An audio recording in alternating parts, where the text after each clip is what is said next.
ऐसा नहीं हो सकता, असंभव। ये स्वप्न नहीं, दुस्वप्न है। माँ, आप क्या कहना चाहती है? मैं कुछ समझी नहीं माँ। जिस आकृति की तुम बात कर रही हो सती, जानती भी हो वो क्या है? शिवलिंग है ये, शिव का अमूर्त निराकार रूप। शिव? वो कौन है माँ? शिव कौन है, शिव क्या है, इसकी व्याख्या करना तो बड़े बड़े ज्ञानियों के लिए भी बहुत कठिन है। मैं तो बस इतना जानती हूँ कि शिव पवित्र त्रिदेवों में से एक है। त्रिदेव अर्थात तुम्हारे दादाजी श्री ब्रह्मदेव, जिन्होंने सृष्टि के आरंभ में पराशक्ति की सहायता से सभी की रचना की। श्री विष्णु, जो सृष्टि के पालनहार हैं, जिनकी पूजा तुम्हारे पिताजी और हम सब करते हैं। और ये पशुपति महादेव शिव, अंत में जाकर सब इनमें ही लय हो जाते हैं।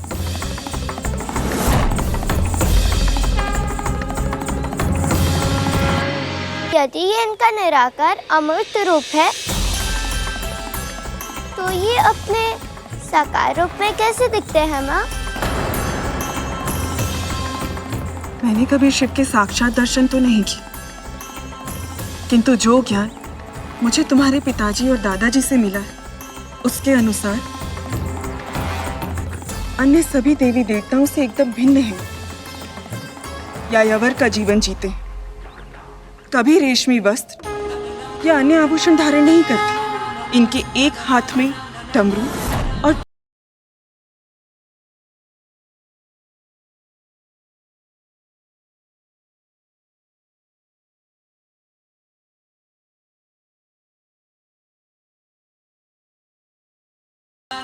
यहाँ तक कि क्या हुआ माँ? आप रुक क्यों गई? सती, सती, यहाँ जो कुछ भी हुआ, मैंने तुम्हें शिव के बारे में जो कुछ भी बताया, तुम इसे फिर कभी नहीं दोहराओगी। और अपने पिताजी के सामने तो बिल्कुल भी नहीं, समझी? अर्थात मैं पिताजी को शिव के बारे में कुछ भी ना बताऊं? ऐसा क्यों माँ?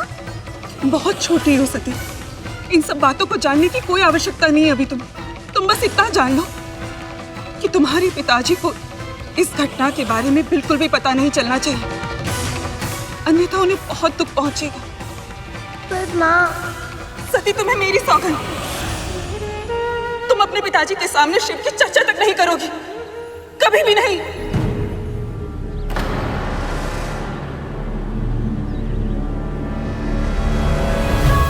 ये तो तुम भी नहीं चाहोगी ना सती, कि तुम्हारे पिताजी को दुख पहुंचे, है ना पुत्री?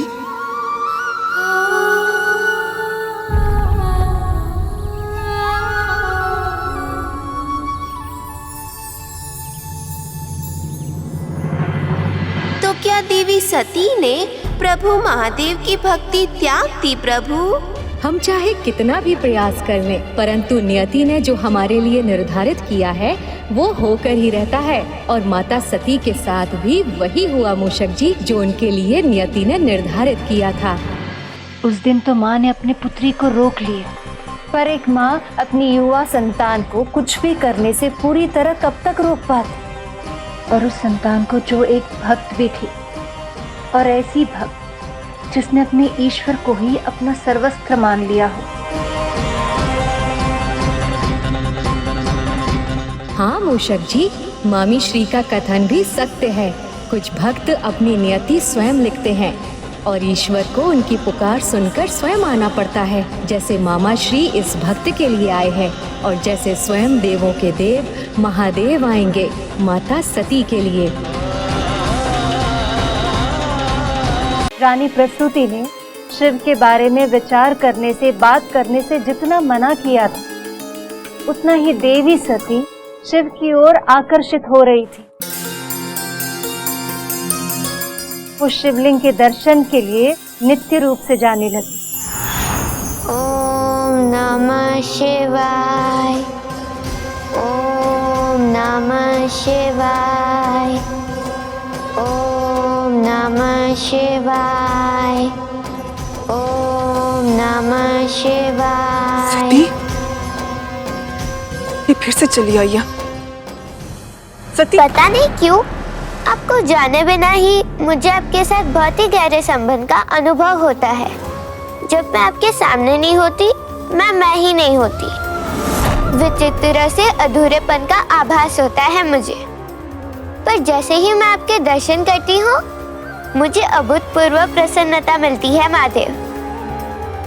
ये कैसा संबंध है इसका शिव के साथ? जितना हम इसे शिव से दूर रखने का प्रयास करते हैं, शिव के प्रति इसकी भक्ति उतनी बढ़ती चली जाती है। एक अलौकिक शक्ति आ जाती है मुझ पे। ऐसा लगता है जब तक मैं आपके साथ हूँ, मैं कुछ भी कर सकती हूँ।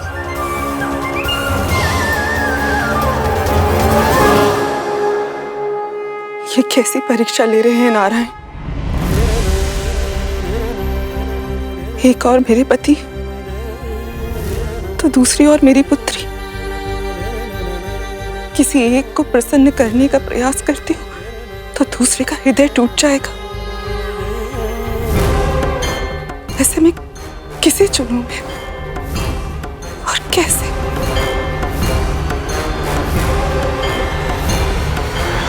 प्रजापति दक्ष की पत्नी रानी प्रसूति की दुविधा दिन ब दिन बढ़ने लगी, क्योंकि एक बार जब देवी सती को शिव की धुन लगी तो फिर उनका ध्यान सांसारिक बातों से हटता चला गया और वो स्वयं शिव में रमती चली गई। अपने पिता के साथ भ्रमण करने के स्थान पर वो अनेक पहर तक शिवलिंग के सामने ध्यान में बैठी रहती। समय के साथ शिव में उनकी आस्था, भक्ति, प्रेम और भी प्रगाढ़ होता गया। जब शिव से दूर रहना असंभव हो गया तो उन्होंने अपने कक्ष में ही शिवलिंग की स्थापना कर दी। ओम नमः शिवाय।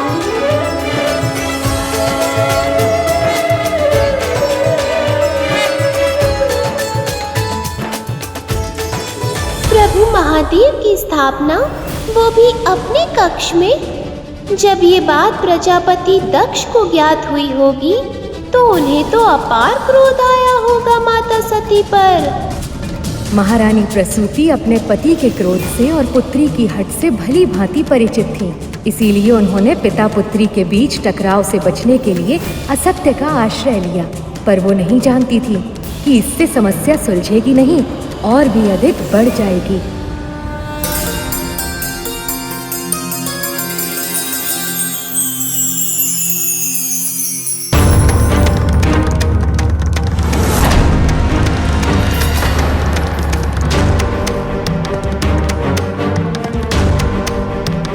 ओम नमः शिवाय। ओम नमः शिवाय।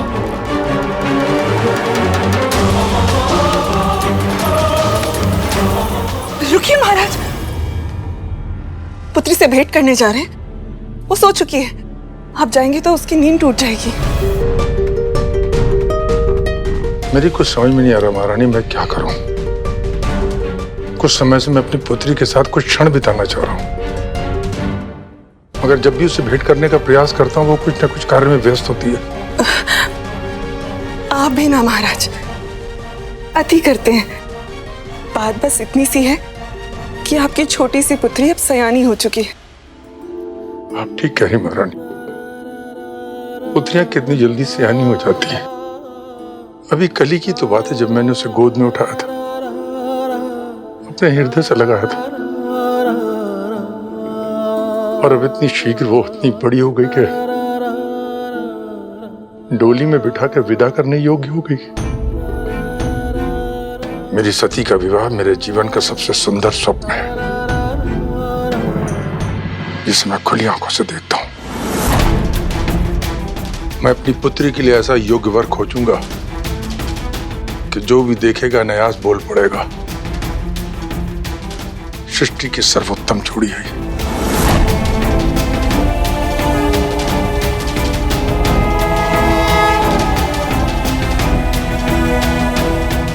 आप देखिएगा महारानी, मैं अपनी सती के विवाह इतने धूम से करूंगा कि संसार कल के अंत तक सदैव स्मरण करेगा।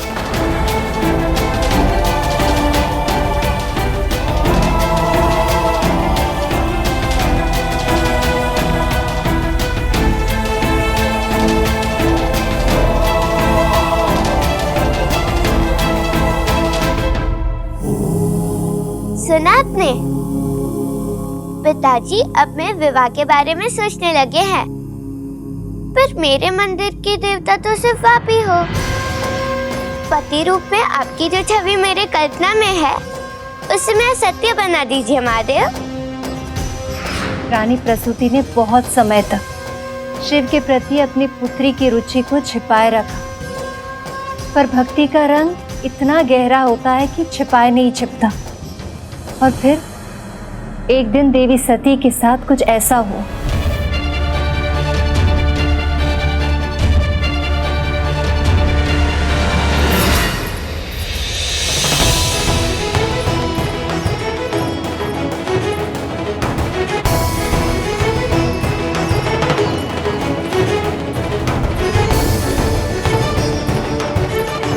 पुत्री सती, पुत्री सती,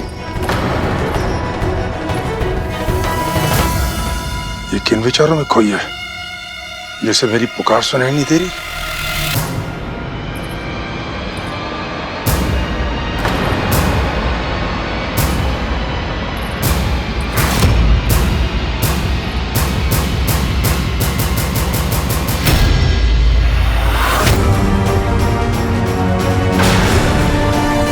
ये तो बेलपत्र है जो शिव को प्रिय है, परंतु ये मेरे महल में कैसे?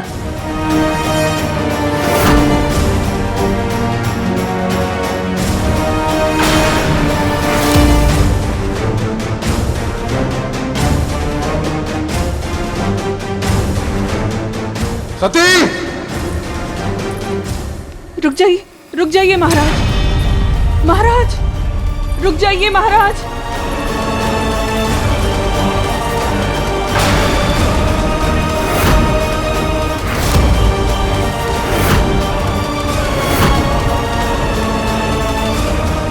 सती!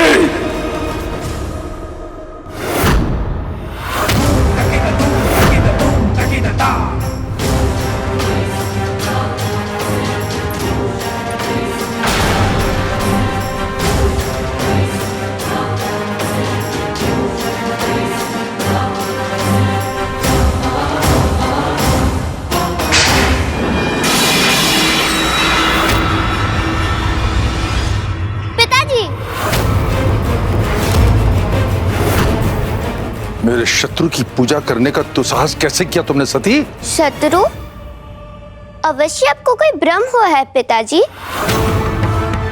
मेरे शिव तो भोले हैं, बिना किसी भेदभाव के सबको अपना लेते हैं वो।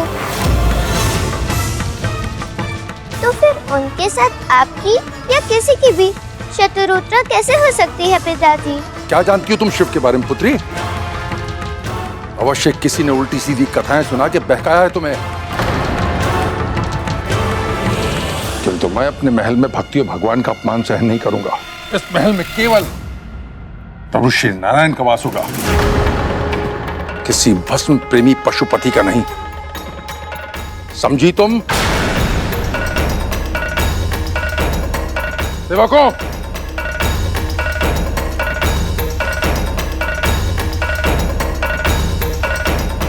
शिवलिंग को उठाकर बाहर फेंक दो।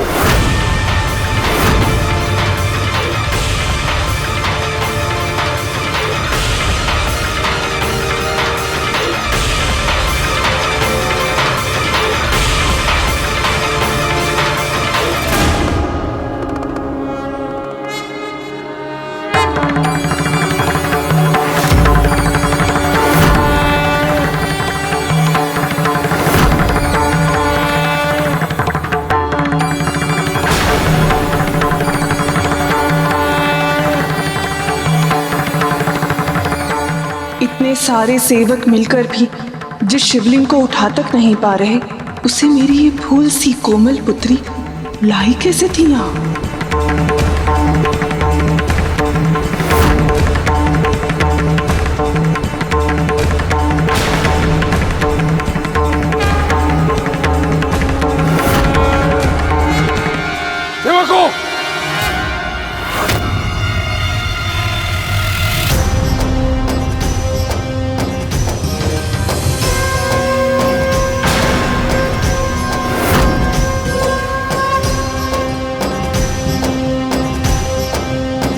पिताजी, आप शिव को मुझसे दूर नहीं कर सकते। सती, मुझे रोक के दिखाओ तुम।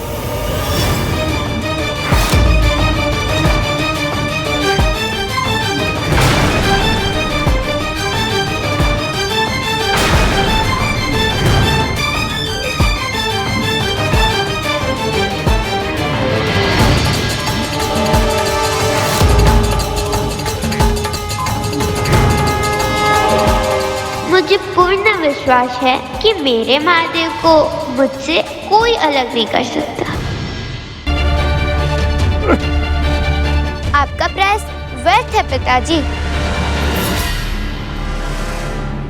शिव स्थिरता का प्रतीक है। इनकी इच्छा के विरुद्ध ना तो कोई इन्हें कहीं ले जा सकता है और ना ही कहीं से हटा सकता है।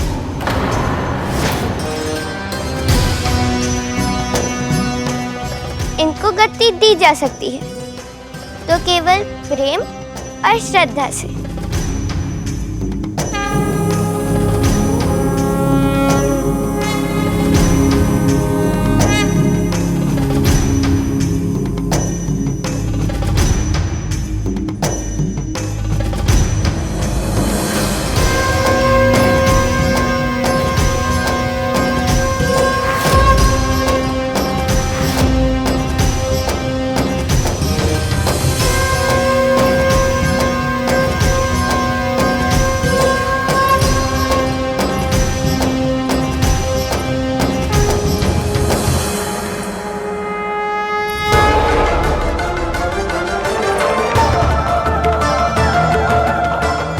दुखी नहीं करना चाहती, इसलिए मैं इनको यहाँ से ले जा रही हूँ, पर मैं इनकी आराधना बंद नहीं करूँगी।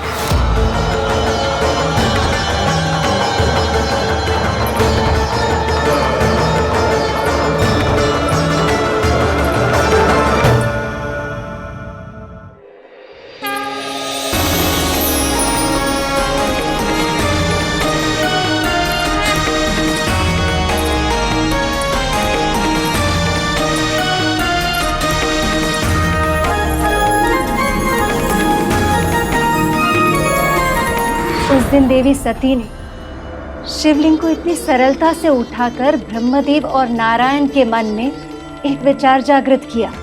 केवल देवी सती ही वो शक्ति है जो अपने भक्ति और प्रेम से महादेव के मन को झकझोर पाएगी।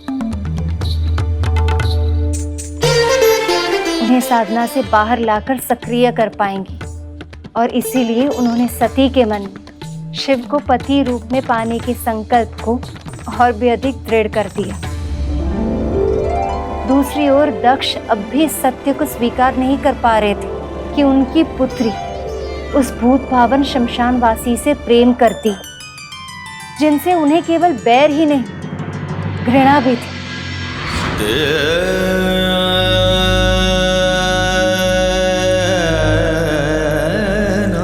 महाराज,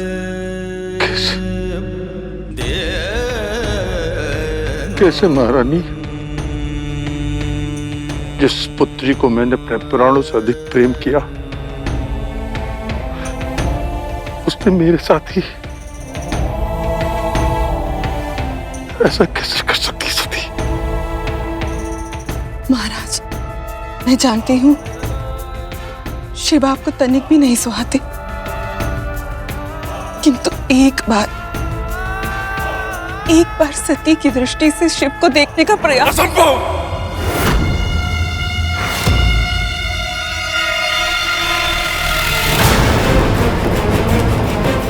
उस पशुपति ने मेरा घोर अपमान किया था, और वो भी भरी सभा में। जीवन भर स्मरण रहेगा उसका वो दंड व्यवहार और अपना अनादर। ये कैसा नाता है सती का शिव के साथ, जो उनके लिए अपने पिता का भी विरोध कर दिया इसने।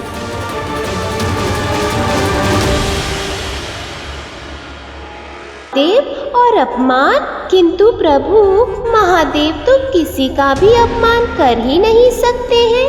वो तो कितने स्वच्छ स्वभाव के हैं। सही कहा आपने मूषक जी, किंतु जब व्यक्ति स्वयं का मान आवश्यकता से अधिक करने लगता है तो उसके अंदर अहंकार जन्म ले लेता है, और अहंकार के समक्ष जो नहीं झुकता उसे वो अपना शत्रु मानने लगता है। ऐसा ही हुआ था प्रजापति दक्ष के साथ। ये कथा तो हम भी नहीं जानते, तनिक विस्तार से बताइए ना, भगवती की कृपा से।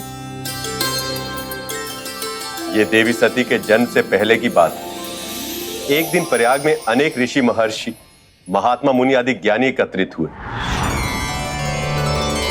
ज्ञानियों का सम्मान तो ईश्वर भी करते हैं, इसलिए ब्रह्मदेव और महादेव भी वहां पधारे।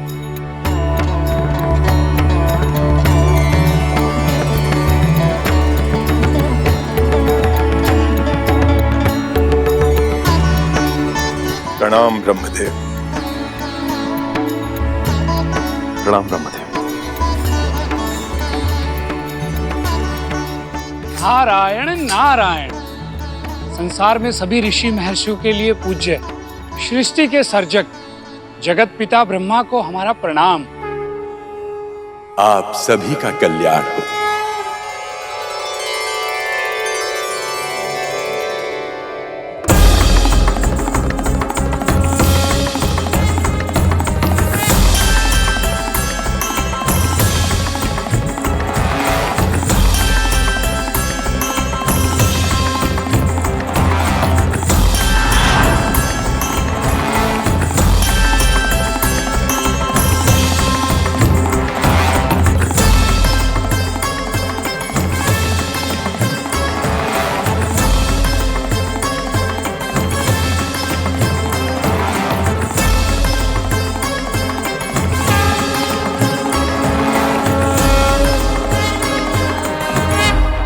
भूत भावन पशुपति महादेव शिव शंकर को प्रणाम स्वीकार हो। इस सभा में पधार कर आपने इस सभा की शोभा बढ़ाई है महादेव, आपको कोटि कोटि प्रणाम। आप सभी महर्षियों की ज्ञान सभा में उपस्थित होना मेरे लिए सम्मान की बात है। महर्षि कश्यप, आसन ग्रहण कीजिए महादेव।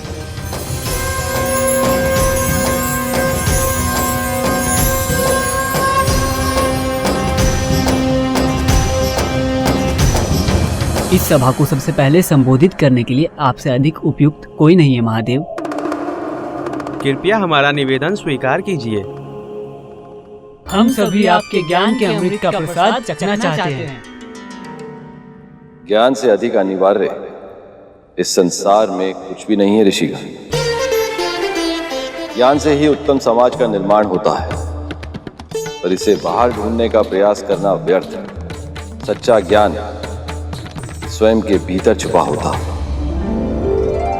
अपना ध्यान साधना में लगाइए, ज्ञान की प्राप्ति अवश्य हो।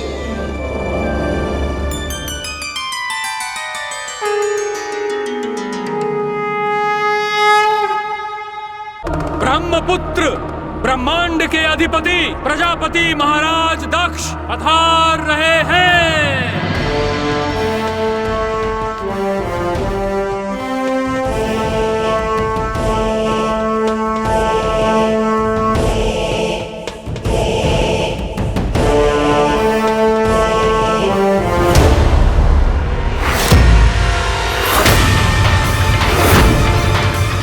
मेरे सम्मान में सब खड़े हो गए, किंतु ये उद्दंडी अघोरी बैठकर मेरा अपमान कर रहा है।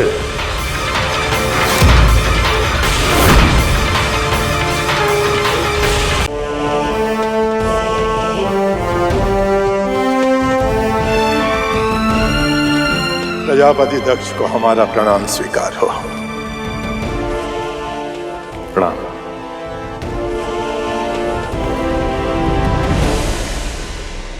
प्रणाम पिताजी। आयुष्मान भव, कीर्तिमान भव।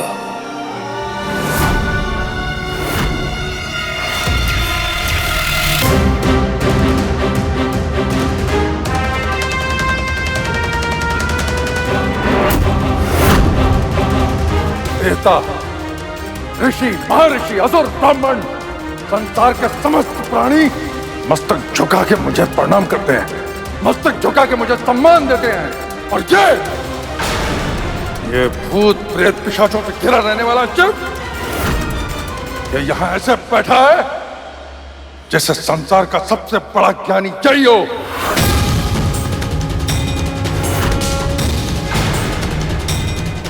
ये मुझे प्रणाम क्यों नहीं कर रहा है? शांत हो जाइए प्रजापति दक्ष। प्रजापति, महादेव साधना में लीन है, कहीं उनका ध्यान भंग न हो जाए। महर्षि, जो संसार के प्रजापति का सम्मान करना नहीं जानता, कैसी उसकी साधना और कैसा उसका ध्यान।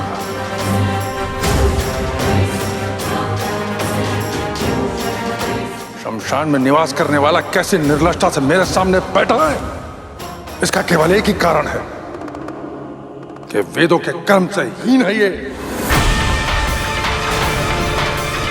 जो स्वयं ही सारे वेदों के ज्ञान के सार हैं, उन पर इतने अपमान पूर्वक कटाक्ष। जिसने पूरे संसार को बनाया है, उस महादेव के बारे में प्रजापति दक्ष ऐसे कटु वचनों का प्रयोग कर रहे हैं। अगर महादेव अपनी ध्यान मुद्रा से उठ गए तो इसका परिणाम बहुत ही भयानक होगा। ये मूर्ख प्रजापति मेरे स्वामी महादेव का इतना अपमान कर रहा है। मेरा मन तो कर रहा है कि इसी क्षण इस अहंकारी को इसके अपराध का दंड अपने हाथों से दूं। अभिमान और दुर्बुद्धि का वास है इसमें।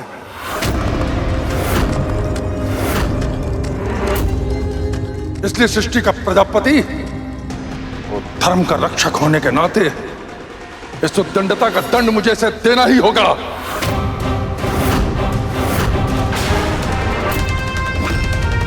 ये क्या कह रहे हो पुत्र? महादेव के बारे में ऐसी अनुचित भाषा प्रयोग करने से पहले कुछ सोच तो लेते, सोच लेते कि क्या उचित है क्या अनुचित। नहीं पिताजी, धर्म सभा में उद्दंडता अधर्म के समान ही है। इस भस्मधारी ने मेरा नहीं अभी तो धर्म का अपमान किया है। अब मैं अपने धर्म का पालन करूंगा। अहंकारी शिव, मैं तुझे श्राप देता हूं। आज से अनंत काल तक सभी यज्ञों से तुम्हारा बहिष्कार किया जाएगा। आज से अनंत काल तक सभी यज्ञों से तुम्हारा बहिष्कार किया जाएगा। देवताओं के साथ किसी भी यज्ञ में तुम्हें तुम्हारे भाग का अर्पण नहीं किया जाएगा। देवताओं के साथ किसी भी यज्ञ में तुम्हें तुम्हारे भाग का अर्पण नहीं किया जाएगा। तुम्हें तुम्हारे भाग का अर्पण नहीं किया जाएगा।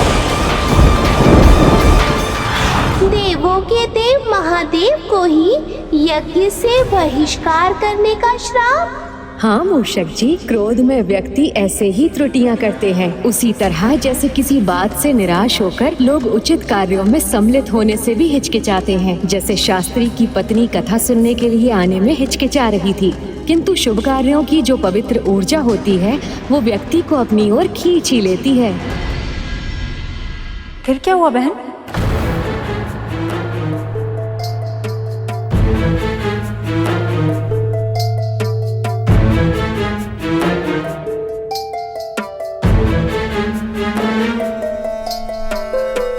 बहन,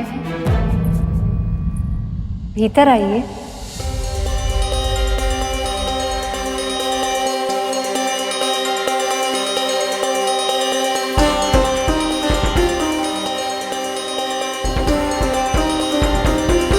भाग्यवान कथा सुनने आ गई।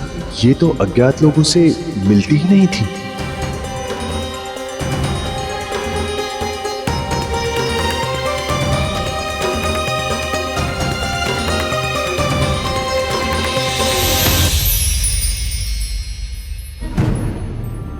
कहीं शिव ने उस श्राप के कारण ही दक्ष का शीश तो नहीं न काट दिया?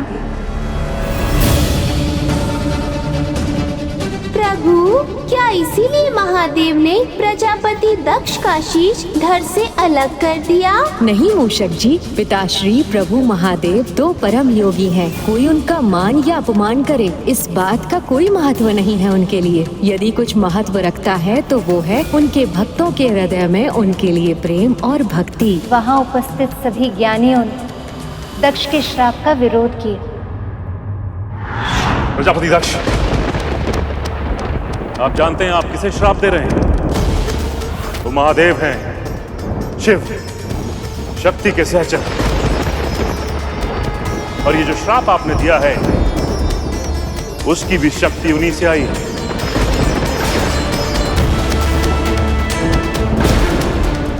दक्ष, क्रोध अज्ञान का जनक होता है और तुमने महादेव को श्राप नहीं दिया है, अनर्थ किया है।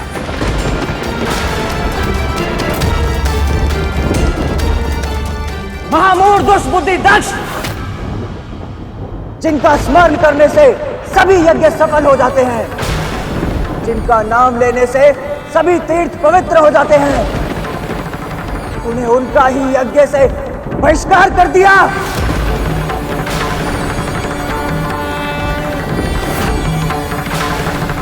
जो संसार का सृजन और पालन करते हैं, जिनमें सब कुछ लय हो जाता है, उन्हें यज्ञ के भाग से वंचित करने का दुस्साहस किया है तूने।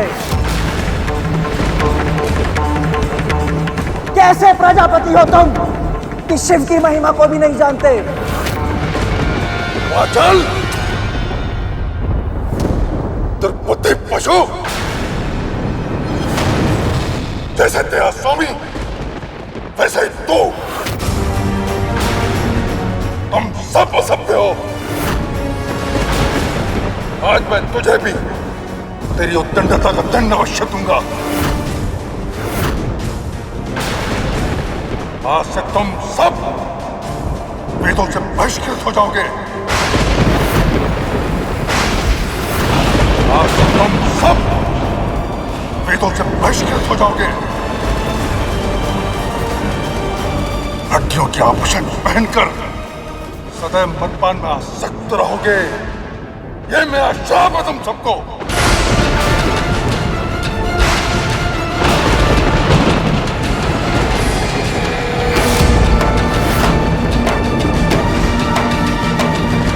प्रतिशोध तो शिव के स्वभाव में ही नहीं, मान अपमान से परे है। पर जो शिव से अतः भक्ति और प्रेम करते हैं वो उनका अपमान नहीं सह सकते। और क्रोधवश प्रजापति दक्ष ने महादेव के सबसे प्रिय भक्त उनके वाहन नंदी का अपमान किया। ब्रह्मदेव का पुत्र होके भी इतना दम, इतनी दुष्टता! तुमने ये सिद्ध कर दिया दक्ष कि शिव के तत्व का तनिक भी ज्ञान नहीं है तुम्हें।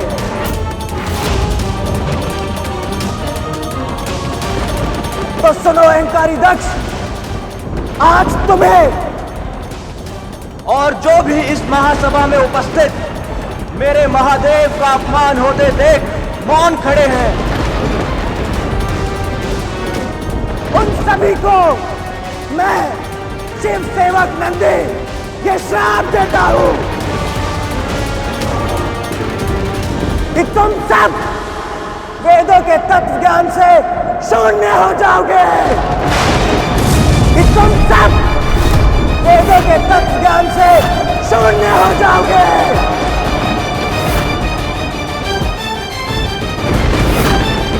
सदैव भोग में लिप्त रहोगे। स्वर्ग को सबसे बड़ा पुरुषार्थ मानोगे और क्रोध, मोह और मद के वशीभूत होके सदैव भिक्षुक बने रहोगे।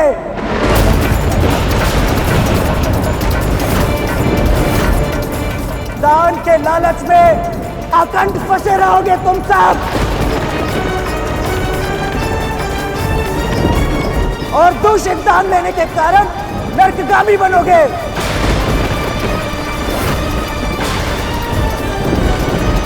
और अहंकारी दक्ष, जिस मुख से तुमने मेरे महादेव का अपमान किया है, एक दिन वो मुख नहीं रहेगा।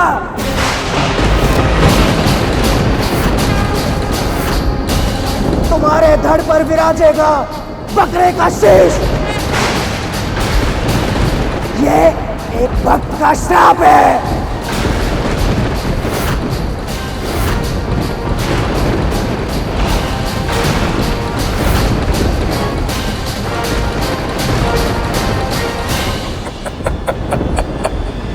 कुकुट के बांग देने से सूर्योदय नहीं होता है। जो स्वयं धर्म का पालन ना करता हो, उसका श्राप कैसे फलीभूत होगा?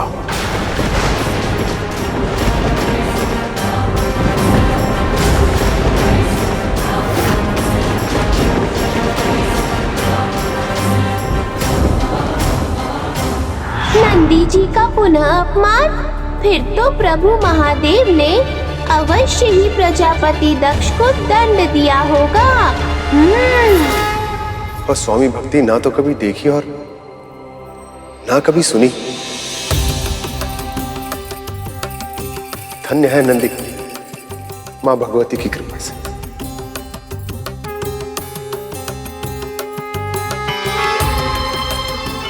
आपने सत्य कहा श्रीमान।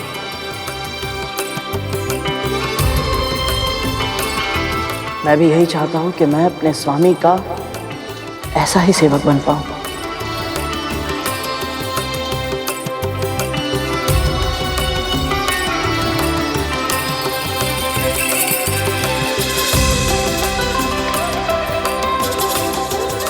आगे बतलाइए ना, फिर क्या हुआ? नंदी के बढ़ते क्रोध से शिव के नेत्र खुल गए। अपने परम भक्त का इस तरह अपमान होना महादेव से सहा नहीं गया। वह अपने ध्यान से बाहर इस उदंडता का परिणाम प्रजापति दक्ष के लिए कितना भयंकर होगा, ये सोचकर वहां प्रस्तुत सभी ज्ञानी भयभीत। श्राप पाने के बाद अब क्या करेंगे महादेव? दक्ष को महादेव का ध्यान भंग नहीं करना चाहिए था।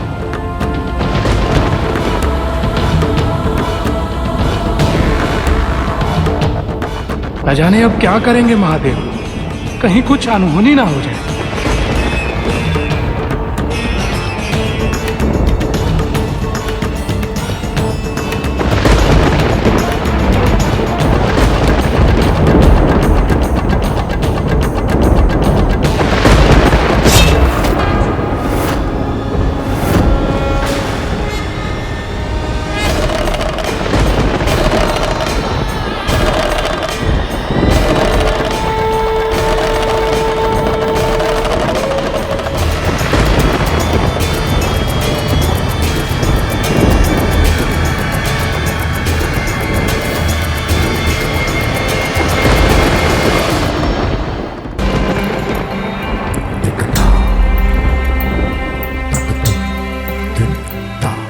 आप मुझसे क्रोधित हैं क्योंकि मैंने आपको प्रणाम नहीं किया, पर मुझे तो यह भी नहीं पता प्रणाम करूं तो किसे करूं।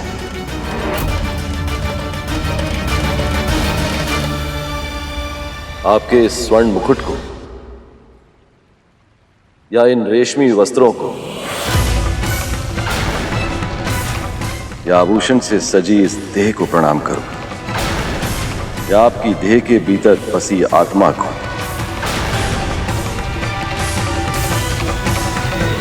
ज्ञान के आवरण में कुतर्क मत करो शिव। देह और आत्मा एक दूसरे से भिन्न नहीं है। पर आपकी देह, ये वस्त्र, ये आभूषण, ये सब कुछ नश्वर है प्रजापति। मृत्यु के बाद देह जलकर भस्म हो जाती है, पर देह के भीतर छिपी आत्मा नई देह धारण कर लेती है।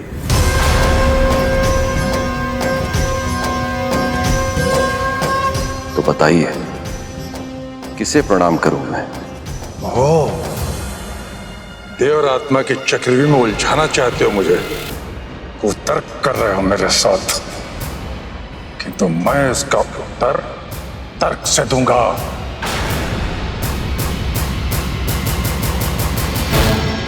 तुम्हें मेरी आत्मा को प्रणाम करना चाहिए था शिव।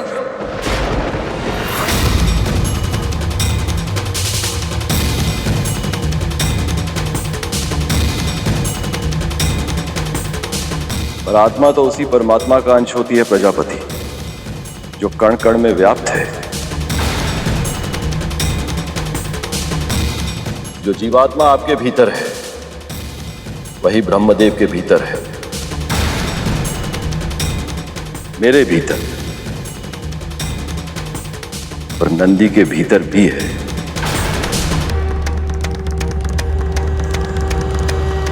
तो इसका क्या अर्थ हुआ? आप और मैं भिन्न नहीं हैं।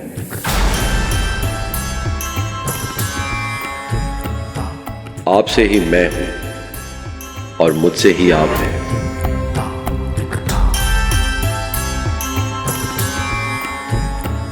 सब कुछ अद्वैत है, सब कुछ एक है, दूसरा कुछ है ही नहीं। तो कहिए प्रजापति, मैं आपको नमस्कार करूं या स्वयं को?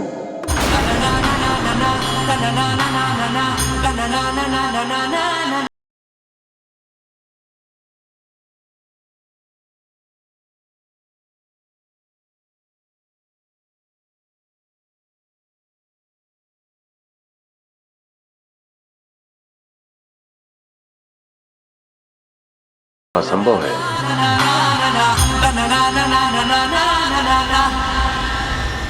मुझे अज्ञानी किसे श्राप देने की मूर्खता की है तुमने? नंदी,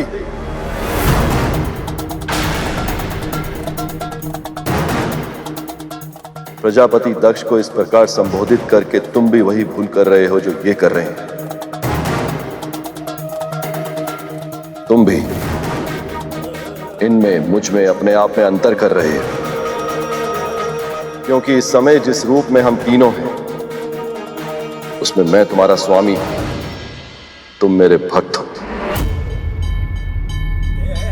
इस देह के परे मुझ में, प्रजापति में और तुम में कोई भेद नहीं है।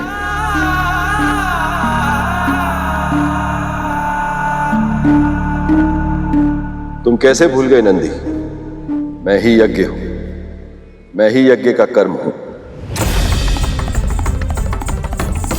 यज्ञ के सभी उपकरण मैं ही हूं। यज्ञ की आत्मा में भी मैं हूं। यज्ञ परायण यजमान भी मैं ही हूं। यज्ञ से बहिष्कृत भी मैं ही हूं। तो फिर ये कौन, वो कौन, ये सब कौन? सत्य तो ये है,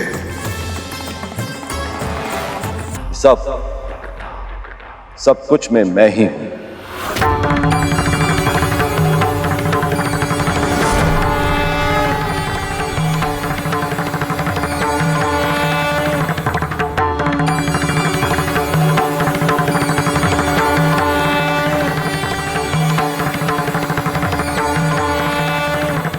मुझे क्षमा कर दीजिए प्रभु, मुझे क्षमा कर दीजिए, मुझसे भूल हो गई।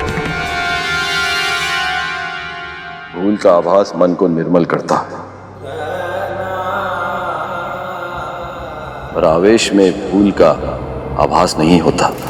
आवेश में आकर महादेव की ज्ञान पूर्वक बात प्रजापति दक्ष को कटाक्ष प्रतीत हुई और उनके मन में महादेव के प्रति अपार द्वेष वास करने लगा। इस अपमान का प्रतिशोध मैं अवश्य लूंगा तुझसे, ढोंगी बखोरी।